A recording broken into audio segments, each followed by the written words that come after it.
شیخ رجب علی خیاط کا جملہ جو آغا علی شہرینی اپنی کتاب کیمیائے سعادت میں جو ان کے متعلق لکھی ہے کہ آغا رجب علی خیاط کہتے تھے کہ امیر المومنین سے جب یہ سوال کیا گیا کہ مولا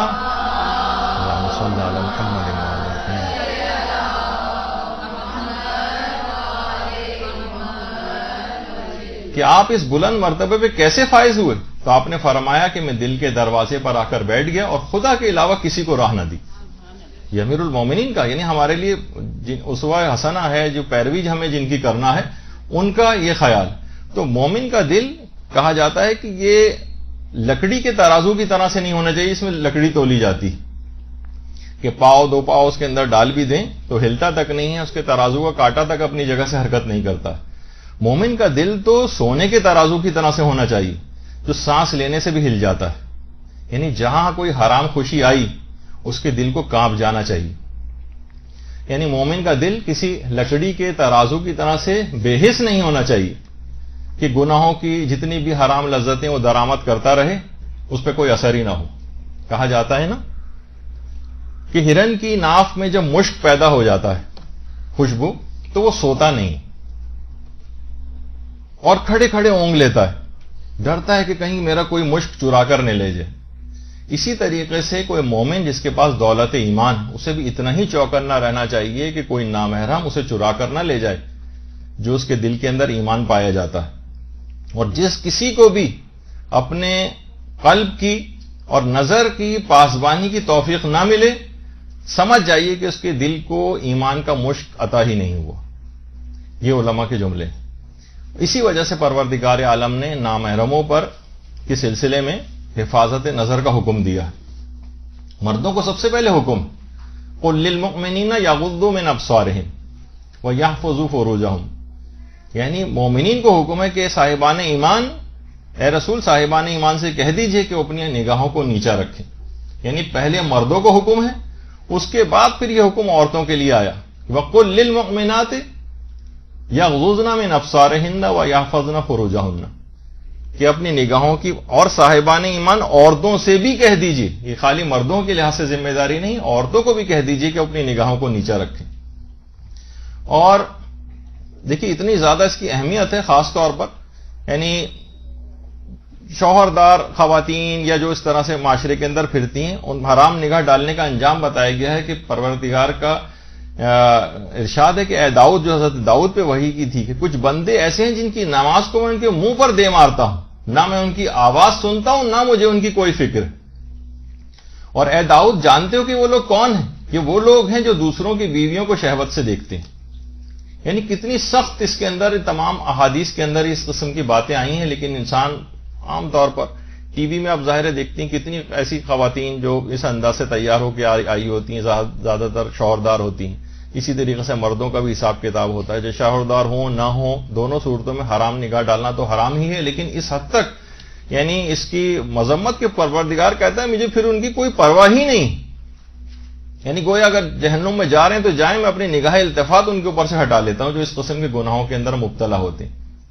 دیکھیے علماء یہ بھی فرماتے ہیں کہ دیکھیے پروردگار نے جتنے بھی احکامات دیے، زیادہ تر احکامات براہ راست ہیں. اقیموا الصلاۃ، نماز قائم کرو. روزہ رکھنے کا بھی حکم اسی طرح سے ہے. تمام احکامات براہ راست ہیں.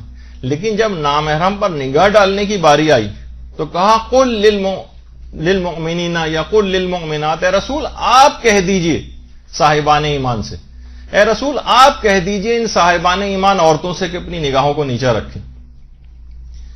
علماء بیان فرماتے ہیں کہ جس طریقے سے ایک باحیا باپ وہ خود نہیں کہتا بہت سی باتیں اپنی اولاد سے، بلکہ اپنی کسی دوست سے کہتا ہے میرے بیٹے کو سمجھا دو کہ یہ بے شرمی کا کام نہ کرے، تو اسی طریقے سے رب العالمین وہ بہت ہی باحیا اور انتہا سے زیادہ غیرت مند ہے، کسی کو حد اور انتہا نہیں.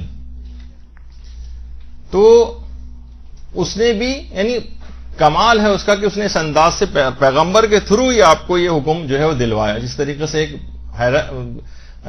باحیا اور غیرت مند باپ براہ راست بہت سی باتیں نہیں کہہ پاتا.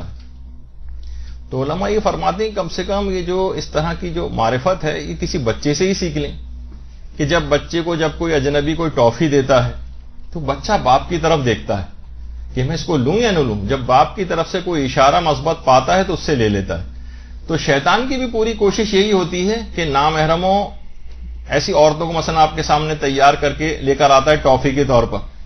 یہی وجہ ہے کہ جو آخری زمانہ ہے، امیر المومنین فرماتے ہیں کہ آخری زمانہ، درود بھیجیے محمد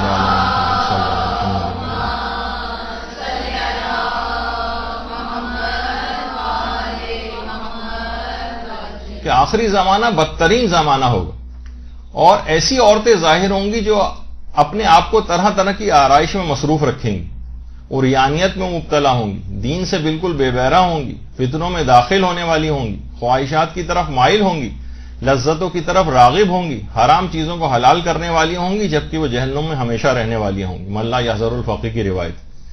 تو شیطان اس طریقے سے سجا بنا کر، جس طریقے سے کوئی اجنبی کوئی ٹافی لا کر دیتا ہے، بالکل اسی طریقے سے. تو یہ والی معرفت آپ بچے سے پیدا کریں کہ جب بھی کبھی اس قسم کی کوئی صورت نظر آئے تو فوراً جس طرح بچہ باپ کی طرف دیکھنے لگتا ہے، اسی طریقے سے مومن پروردگار عالم کی طرف دیکھے کہ پروردگار کیا حکم ہے. وہاں سے پھر یہی جواب آئے گا کہ قل للمؤمنین یغضوا من ابصارہم. وہ پہلے سے حکم آ چکا کہ اپنی نگاہوں کو نیچا کرو. یعنی افسوس کی بات ہے کہ بچہ تو اتنا سمجھدار ہو اور اتنا تابعدار ہو کہ اپنے باپ کی بات مانے، اور مومن جو ہے وہ خدا کے احکامات کو نظر انداز کرے. یہ بھی کہا جاتا ہے کہ دیکھیے ہم شیر سے کتنا زیادہ ڈرتے ہیں. جو سورہ حاقہ کی یہ آیت ابھی پیش کرتا ہوں کہ شیر جب دہاڑتا ہے تو زمین ہل جاتی. سوچیے آخرت میں جو اللہ کی ڈانٹ ہوگی سورہ حاقہ میں، خذوہ فغلوہ ثم الجحیم صلوہ. اس کو اب اسے پکڑ لو اور گرفتار کر لو اور اس کو جہنم میں جھونک دو. جب یہ آواز، یعنی خود انسان تصور کرے کہ جب یہ آواز آئے گی قیامت کے دن تو کتنی ہولناک آواز یہ ہوگی. آج ہم دیکھتے ہیں کہ نفس کے مزے کے لیے سانڈ کی طرح سے ہر کھیت کے اندر جو ہے وہ منہ مارتے لوگ پھرتے ہیں، دن رات جو ہے چاہے اندر ہوں باہر ہوں، گھر میں ٹی وی کے سامنے بیٹھے ہوں، انٹرنیٹ پہ بیٹھے ہوں، ہزاروں نامحرموں کو ہر وقت بری نگاہوں سے دیکھا جاتا ہے. انجام کی کوئی فکر ہی نہیں. دیکھیے یہ بات بھی کہی جاتی ہے کہ اہل دل جو افراد کہا جاتا ہے نا، وہ ہمیشہ اللہ کے عاشقوں کو اہل دل کہا جاتا ہے. جو فانی نامحرموں کے اوپر مرتے ہیں ان کو کبھی بھی اہل دل نہیں کہا جاتا. جیسے کہ دیکھیے مکھی کے بھی پر ہوتے ہیں، مکھی پروں والی، لیکن مکھی کے پر ہونے کے باوجود اس کو پروانہ نہیں کہا جاتا پروں والا، بلکہ پروانے کو کہا جاتا ہے. مکھی کے پروں کو کبھی کسی نے پر والا تسلیم نہیں کیا، کیونکہ غلاظت پر ہمیشہ گرتی ہے، غلاظت کے اوپر فدا ہوتی. لیکن پروانہ ہمیشہ شمع کے اوپر اپنے آپ کو اپنے سے بہت برتر چیز کے اوپر قربان کرتا ہے، اس وجہ سے اس کو پروں والا کہا جاتا ہے. جس طرح کہا جاتا ہے نا کہ حضرت ابراہیم علیہ السلام نے جب سورج کو اور چاند کو غروب ہوتے دیکھا تھا، جو سورہ انعام کی آیات بھی ہیں کہ جب غروب ہوتے دیکھا فلما افلا قال لا احب الافلین، کہ ہم فنا ہونے والوں سے محبت نہیں کرتے.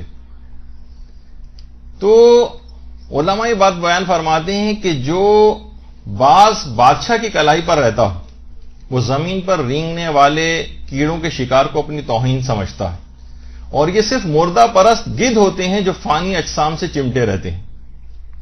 مومن کو کہا جاتا ہے، مومن ہو یا مومنہ ہو، یہ شہباز معنوی، یہ دین کی شکارگاہ میں حضرت ابراہیم کی طرح سے لا احب الافلین کا نعرہ بلند کرتا ہے کہ ہم اللہ کے سوا کسی نامحرم کو اپنے دل میں جگہ دینے والے نہیں. اور وہ ثابت کر دیتا ہے کہ وہ فانی سے نہیں بلکہ باقی سے محبت کرتا ہے. یہی وجہ ہے کہ کتنے افراد آپ دیکھتی ہیں، خود اپنی حالتوں پہ اگر ہم غور کریں کہ اتنے مستحبات بھی انجام دیتے ہیں، اتنے اذکار الہی انجام دیتے ہیں، کتنی دعائیں ہم پڑھتے ہیں، زیارات بھی کر کے آ گئے ہیں، حج بھی کرتے ہیں، عمرے بھی کرتے ہیں، اس کے باوجود کولو کی بیل کی طرح سے ایک ہی جگہ گھومتے رہتے ہیں اور روحانیت میں 1 انچ بھی اضافہ نہیں ہوتا. اس کی وجہ یہی ہے کہ ہم نے اپنے آپ کو جو نورانیت پیدا ہوتی ہے مسلسل ٹی وی کے ذریعے، دیگر چیزوں کے ذریعے اس کو مسلسل ضائع کرتے رہتے ہیں. جس طریقے سے آپ پانی کی ٹنکی کو فل کتنا ہی موٹر چلا چلا کے کر لیں، لیکن اگر سارے نل آپ نے کھول رکھے ہیں گھر کے تو سارا نکاسی ہو جائے گی اور نتیجتاً ٹنکی ہمیشہ خالی ملے گی. تو یہی ہمارے ساتھ مسئلہ یہ ہوتا ہے کہ جتنا بھی تقویٰ رمضان میں حاصل ہوتا ہے، محرموں میں حاصل ہوتا ہے، اذکار و دعاؤں سے حاصل ہوتا ہے، ساری چیزیں ہم نے کھول کے رکھی ہوئی ہیں. اے سی کتنے بھی آپ چلا لیں اور سارے کھڑکیاں دروازے کھول دیں، کبھی کمرہ ٹھنڈا نہیں ہوگا. تو یہی وجہ ہم لوگوں کے تقوی کے ساتھ بھی ہو گئی ہے کہ اتنا کچھ کرنے کے باوجود بھی 1 انچ اضافہ روحانیت میں محسوس نہیں ہوتا، بلکہ پہلے سے کہیں زیادہ پیچھے کی طرف گیا ہوا محسوس کرتے ہیں. تو دیکھیے وہی والا مسئلہ ہے مومن کا، وہ جو علامہ اقبال بھی کہتے تھے نا کہ وہ فریب خوردہ شاہین جو پلا ہو کرگسوں میں، اسے کیا پتا کہ کیا ہے راہ و رسم شہبازی. یعنی ٹھیک ہے مومن شہباز معنوی ہے، لیکن اس کی پرورش ہو رہی ہے گدھوں کے ساتھ. اسے کیا پتا کہ مثلا جو شہباز ہوتا ہے اس کا کیا مقام ہوتا ہے، اس کا طریقہ کار کیا ہوتا ہے. تو یہ مومن بھی ان خراب ماحول اور معاشروں میں رہ کے انہی جیسا بن گیا ہے.